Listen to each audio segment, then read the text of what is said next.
Oh, it's good to be here again. We had a little rain yesterday and cooled things off some, but it's still pretty hot. But we're here where it's cool, comfortable. We got a little change of subject in our lesson this evening, and I'm looking forward to it. We're going to be talking about the Battle of Armageddon, and we'll spend a couple of weeks on this subject. We're right in the heart of our study of prophecy, and we'll be returning, after a couple of weeks, we'll be returning back to chapter 19 of Revelation. But may the good Lord bless the reading of His Word tonight. We're here with all sincerity, and we certainly hope that the Lord blesses us, because without His blessings we can do nothing. We're going to be looking a little bit back at Revelation, the 14th chapter. Then we're going to be going to the book of Joel. Now, the reason I chose this time, last week we talked about the marriage supper of the Lamb in Revelation 19, starting at verse 7. And then we go into the second coming of the Lord, and He comes and He brings the battle of Armageddon to a halt. And so I believe this is a proper time to talk about the battle of Armageddon, because while we're feasting at the Lord's table in heaven, the army of Satan is moving against Israel, heading for the battle of Armageddon. So that's where we're at on the timeline. But this was talked about back in the 14th chapter of Revelation. Now in the 14th chapter, starting with the 14th verse, we had two angels, and each of them had a sickle. And the first one was told to go reap the earth. And we see the results of that command in chapter 16 with the 7 vial judgment. All the natural resources was taken away from mankind. The earth would not support evil mankind. The earth was not going to give mankind the blessings that we get today. So that was taken away. The earth was reaped. And then in chapter 17, we have the second angel, and I'll read a couple of verses there. And another angel came out of the temple, which is in heaven, he also having a sharp sickle. And another angel came out from the altar, which had power over fire, and cried with a loud cry to him that had the sharp sickle, saying, Thrust in thy sharp sickle, and gather the clusters of the vine of the earth, for her grapes are fully ripe. And the angel thrust in his sickle into the earth, and gathered the vine of the earth, and cast it into the great winepress of the wrath of God. And the winepress was trodden without the city, and blood came out of the winepress even unto the horse bridles, by the space of 1,600 furlongs. So this is what we're talking about, and then we'll be going to the book of Joel also after a while. And so the angel steps out of the temple having a sharp sickle, and he's told to reap the clusters of the vine of the earth. Now, the vine of the earth, we talked about this some a while back, quite some time ago. The vine of the earth is opposite of the true vine of John 15. Because Jesus there says, I am the true vine, and you are the branches. So this is not talking about that. It's talking about like a wild vine. I'll call it a wild grapevine, but that might not be a real good analogy. But this is what I would kind of think of. A wild grapevine with sour grapes, useless grapes. The nation Israel, or the church, either one, when they get into the things that Babylon offers, we just come out of the study of Babylon, they sometimes are called sour grapes. And this is what Hosea said of the nation Israel. Their drink is sour. They have committed whoredom continually because they went against God so often. And they committed whoredom with Babylon, and their vine, this vine has wrapped around planet Earth, this wild grapevine. I tell you, there's not many things that outgrow a wild grapevine. You can look at my chicken pen at home and you can know that, because his is totally covered. But it's a wild vine, and it's totally claimed planet Earth. This is what Mystery Babylon is. This is just another analogy of the same thing. It totally claimed planet Earth for its own. So this angel with a sharp sickle had been commanded to reap the clusters of the vine of the earth. Now, the clusters here representing people outside of the church, outside of the blessings of God, earthly people that refuses the Lord. And this is what the clusters represent here, to reap these clusters in the vine. And it seems when you read this that the vine was reaped with the clusters, the whole thing taken up. Because this is what this whole prophecy is about, not just reaping the cluster, but taking the source of the clusters out of the earth, preparing the earth for the 1,000-year reign of Christ. If it just takes the clusters, then it's going to produce other clusters. Yeah. So the vine was reaped, the clusters, all was reaped. This shows a great unconcern for the clusters, the wild clusters, useless clusters. You know, I planted 50 grapevines on my place. I cut them all down now, but not all of them, but they got so diseased. But you don't go out and you don't cut down good grapevines. This shows that a carelessness, an unconcern for the vine and for the clusters, great unconcern, because grapevines require so much effort to grow grapes. You have to prune so carefully, and it takes great effort. So this is total unconcern for the vine and for the clusters. They were all cast into the winepress of the wrath of God. This is what prophecy is about.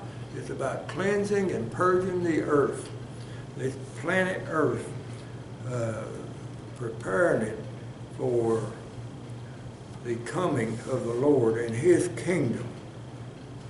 And it says, and the winepress was trodden without the city, and blood came out of the winepress, even unto the horse bridles. That's the 20th verse. This reveals that the clusters are people. There's no doubt about it, because blood don't come out of grape. But the clusters are representing people, people that have attached themselves to Mystery Babylon and then to the beast of Revelation 13. They are in this army that is coming against the nation Israel for the purpose of totally annihilating every godly thing on earth. So this evil vine has branches, just like the true vine has branches. We are the branches of the true vine. We're attached to the true vine. And people that's following after the Antichrist today is attached to this vine here that one day will be reaped and cast into the winepress of God, into his wrath.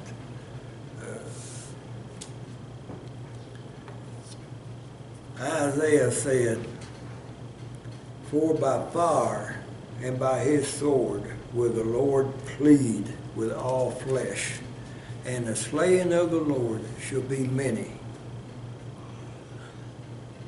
The battle of Armageddon, the slaying is going to be many. But the Lord has pleaded with the people of planet Earth, has pleaded, has sent plagues, has sent all kinds of catastrophes against planet Earth. Still, no repentance. Now here comes planet Earth, and it's the people of this earth denying God, following the beast in his army, coming against Israel for the purpose of destruction.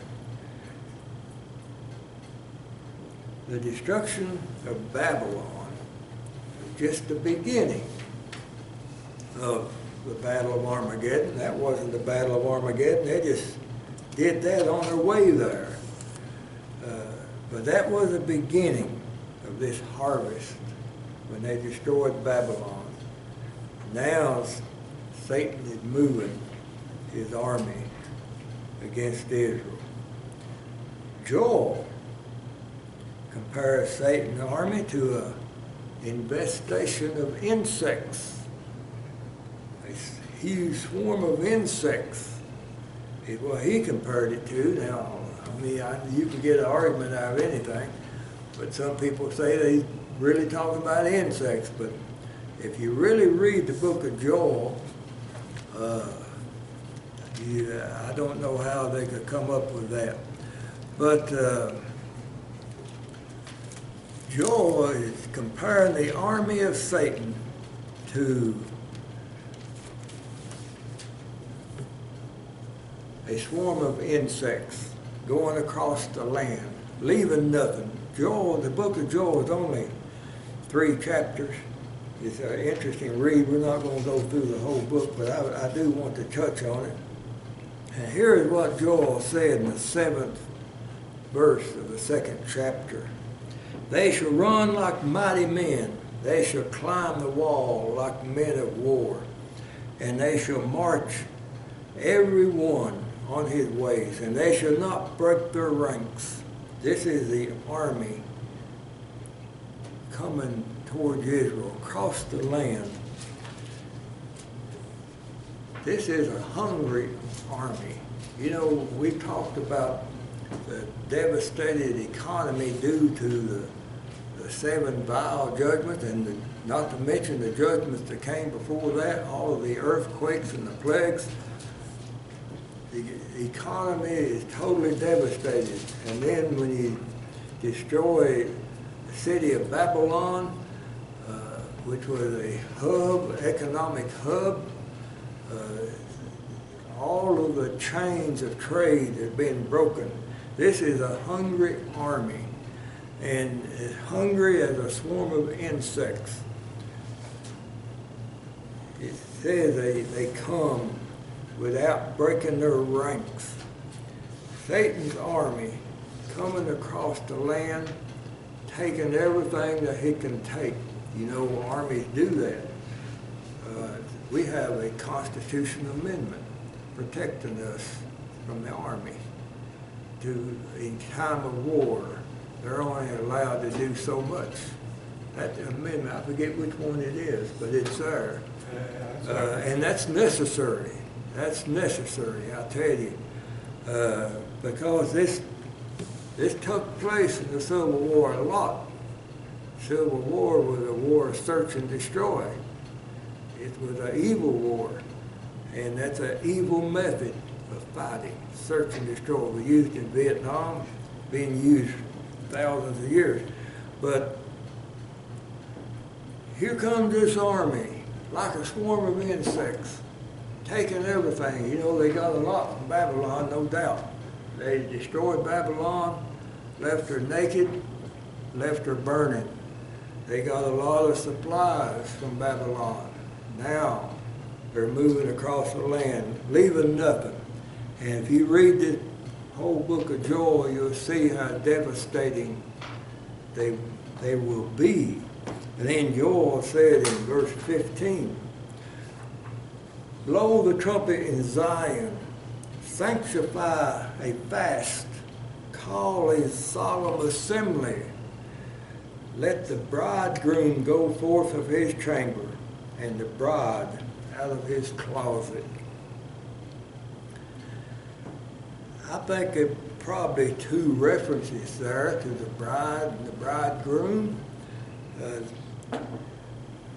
I believe it is also referring to us being in heaven, because here the Lord is moving. The Lord is moving here in this battle of Armageddon, this army. We will be with the bridegroom. The bridegroom is going to leave his chamber for a spell, and he's going to tend to this army right here. But we will be with the bridegroom in heaven while this is going on. I tell you, we have so many blessings, so many promises, so many promises. So blow the trumpet in Zion. Let the bridegroom go forth out of his chamber, and the bride out of her closet. Then also, we want to remember that the invisible church, it's hard to imagine a world without the church. And what would the world be without the church? Right here we can read about what the world would be without the church. Read the book of Revelation. Read the minor prophets. Read Isaiah, Jeremiah. This is what the world can be without the church. But we got to realize the church is gone at this time in our lesson. It's out of here. The invisible church is out of here. The visible church is in hiding. It went into the wilderness where she'll be fed for 3.5 years. The only visible thing of God is the nation Israel. This is the only visible thing that's left on planet Earth of God, is the nation Israel. Israel must be destroyed. In the eyes of the beast, Israel must be destroyed. But Israel is apostate at this time. It's an apostate. It's in an apostate condition, and it will be until the Lord returns to the Mount of Olives and brings the battle of Armageddon to an end. And they looked on him whom they have pierced. Zechariah said, 12th chapter, and they shall look upon me whom they have pierced, and they shall mourn. When he returns and brings the battle of Armageddon to an end, then they will gain faith and they will believe upon the Lord. But here is what they will cry when they see this army coming. There in the 17th verse, Let me read the whole verse. Let the priest, the ministers, now they're seeing this army coming right now as they say this. Let the priest, the ministers of the Lord, weep between the porch and the altar, and let them say, Spare thy people, O Lord, and give not thine heritage to reproach, that the heathen should rule over them. Wherefore should they say among the people, Where is their God? They see themselves going into captivity. You know, they've spent 70 years in the captivity in the days of Jeremiah and Daniel. But this captivity, in their eyes, is far worse than Babylon, far worse than Nebuchadnezzar. This is Satan himself coming against them with his mighty army, all the nations of the world. What's left of them is now coming against Israel. And they see that, and they cry out, Spare thy people, O Lord, and give not thine heritage to reproach, that the heathen should rule over them. This is their prayer as this army approaches. Now Joel ends his prophecy, or close to the end of his prophecy. That's 3rd chapter, verse 9 and 10. Proclaim ye this among the Gentiles. Prepare war. Wake up the mighty men. Let all the men of war draw near. Let them come up. Beat your plowshares into swords, and your pruning hooks into spears. You know, we read in the 16th chapter also of the unclean, unholy Trinity. And we read there of 3 unclean spirits, like frogs, it says, coming out of the mouth of the beast, of the beast of Revelation, the beast being Satan, out of the beast of Revelation 13, and out of the false prophet. 3 spirits, like frogs, coming out of the mouth of those 3, that unholy Trinity. And the purpose of those 3 spirits was to go out and assemble the nations to the great battle of the great day of God Almighty. Battle of Armageddon. That was their job, that was their command, is to assemble the nations to this great battle of Armageddon. And they've been totally successful in doing that, because here they have the entire world coming against Jerusalem. 14th chapter of Zechariah. We'll look at that next week. Gives a very detailed analogy of that. Some of Joel's final words is that's against the Gentiles. He said, multitudes and multitudes in the valley of decision. The valley of decision is the valley of Jehoshaphat. It's just east of Jerusalem, between Jerusalem and the Mount of Olives. That's where the Battle of Armageddon will end, is in that valley. And I believe that that is where the blood will flow. And I believe it will flow to a horse's bridle. There's a stream there. It's a wet weather stream mostly, but maybe it'll be mixed with water. I don't know, but I believe that will happen in the valley of decision. Some people will say, well, this is really talking about insects in the beginning of Joel, but the subject never changes all the way through the book, and that's where it ends. Right there is in the valley of decision, and it ends with a great battle fought by men. So there's no grounds to say that it's really talking about insects. Insects is a comparison.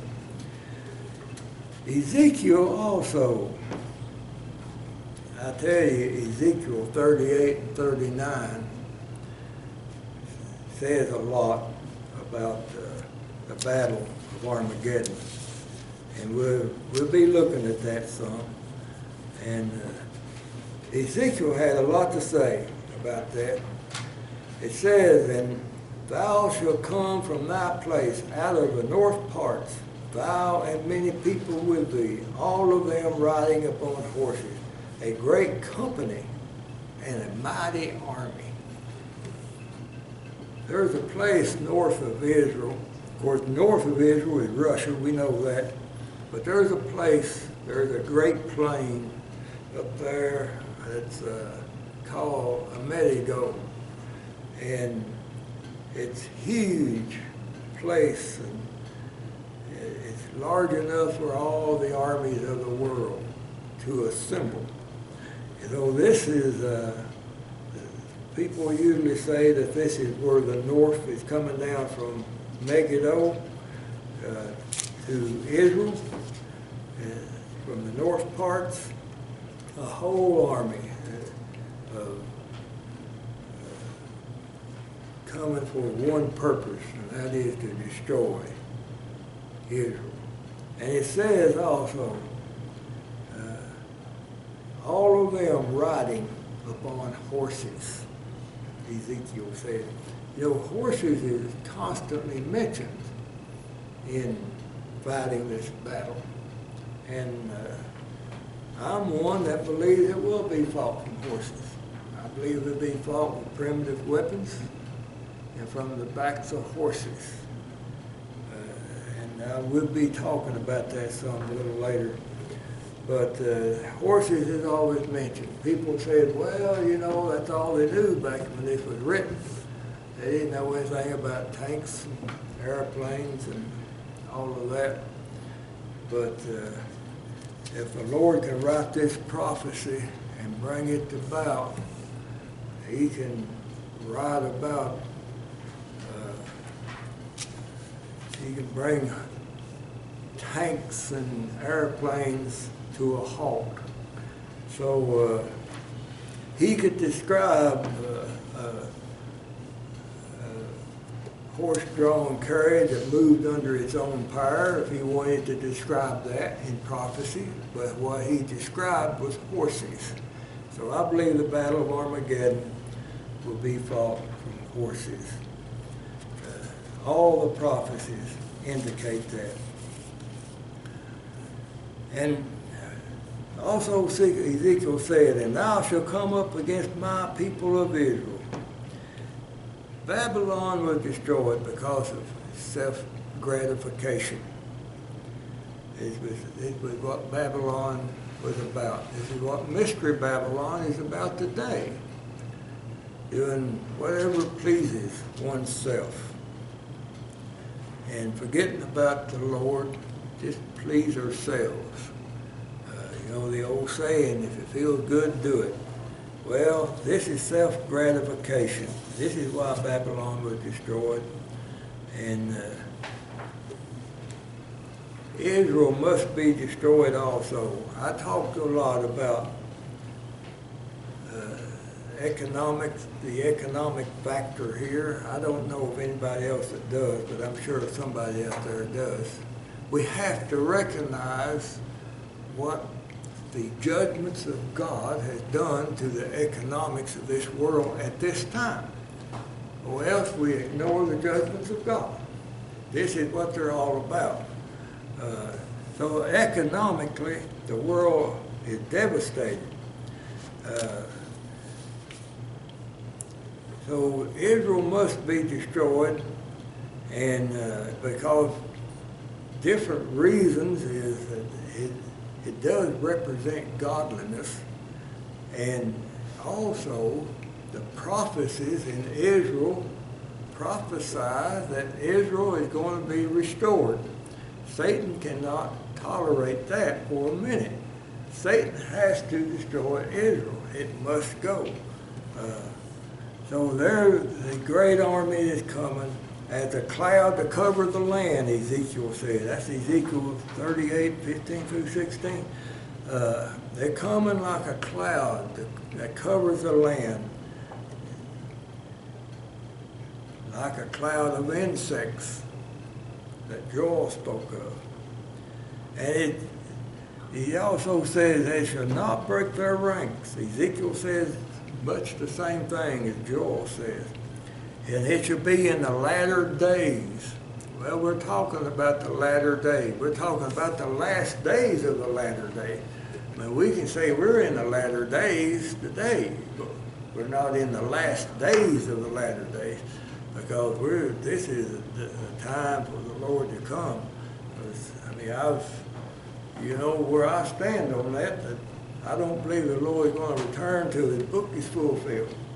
That's where I stand, and His book is not fulfilled. I've not seen the two witnesses yet. You know, I talked to somebody about this not too long ago. I said, well, have you seen the two witnesses that's prophesied that's supposed to come to Israel? And they'd be killed and their bodies lay in the street for 3.5 days? No, I ain't seen them. Well, they haven't come, you see. The Lord's not going to come till things like that happen. That's all there is to it. It's just not.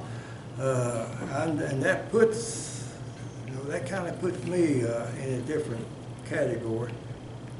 But this army is coming like a swarm of insects, covering the land. Now,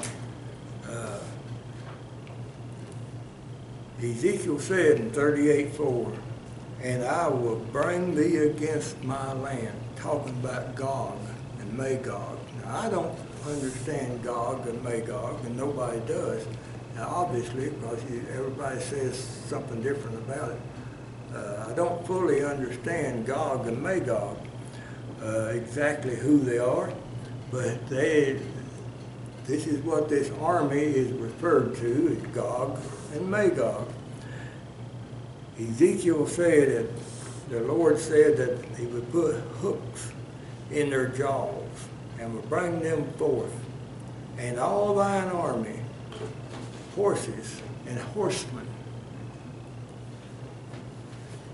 I tell you, this is a judgment from God. The battle of Armageddon is a judgment against the beast of Revelation 13, against Satan, against the false prophet.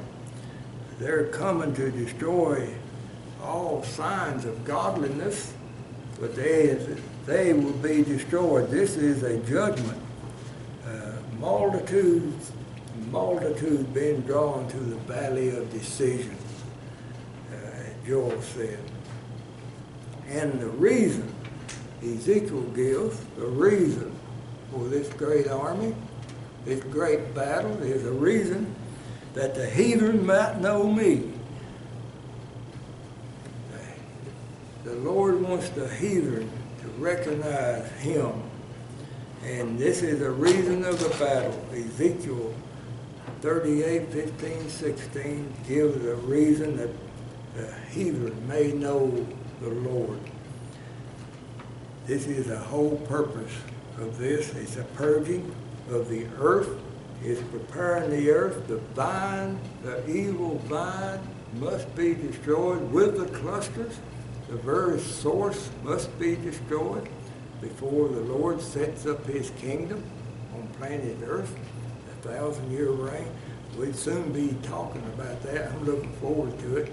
I love to talk about it. So this is all that I have, and we're going to continue on with the Battle of Armageddon next week. We'll be good getting into more into Ezekiel and into the book of Zechariah on this subject. I thank you.